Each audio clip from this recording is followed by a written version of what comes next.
I have learned something from every single pet of mine that has helped me as a veterinarian, and particularly at end of life. So I've had dogs with mobility issues, cats and dogs with diabetes, cancer, and many physical diseases.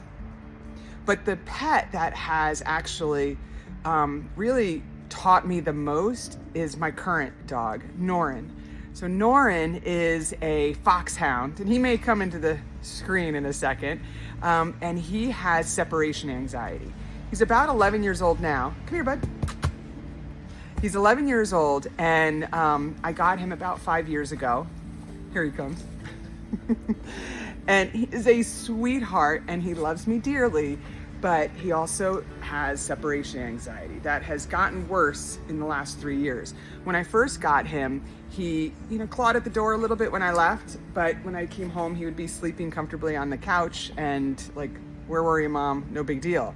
But now, over the years, it has gotten much more severe and can be a huge challenge. And I think what he has taught me is how difficult it actually is to have a pet with separation anxiety. And those of you who have this situation also, no, you're not alone. So I just wanted to talk about what my day is like with Norrin. Now, first off, I have tried absolutely everything. So every medication possible. I've worked with a wonderful behavioralist.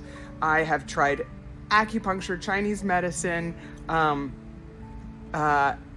even a psychic. Like, I've tried it all, and we have kind of gotten to the best place as we can. But when I leave, even just for an hour, it is a whole process. And it is making sure he's had his medications 45 minutes before my departure time, changing the environment.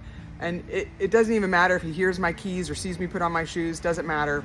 I have to, I play the sound machine. I bring out a licky bowl that's got his frozen yogurt in it. I also lock the pantry door and lock the garbage can because he gets into them, and it's mainly just he's anxious and he's got this anxiety.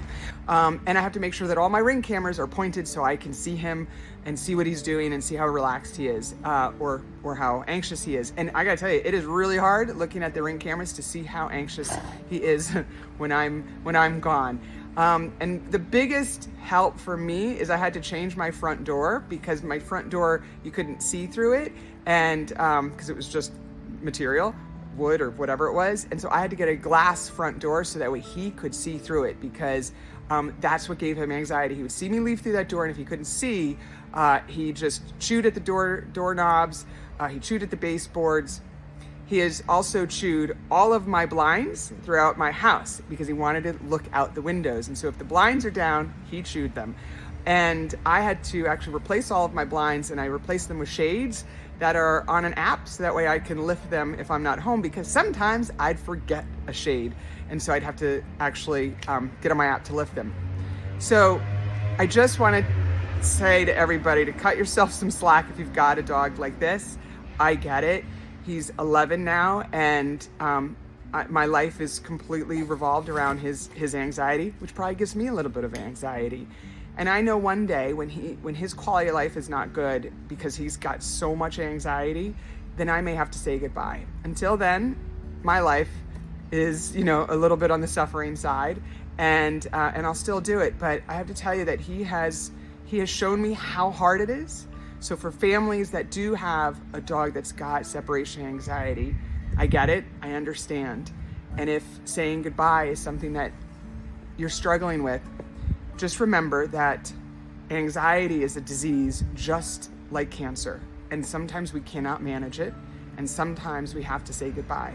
And for those of you who don't have a dog that has this and may not totally fully understand, just please give everybody some grace, because it's hard. And even who I think I'm a good veterinarian, I can only manage it so well, and it's really hard. So that's it.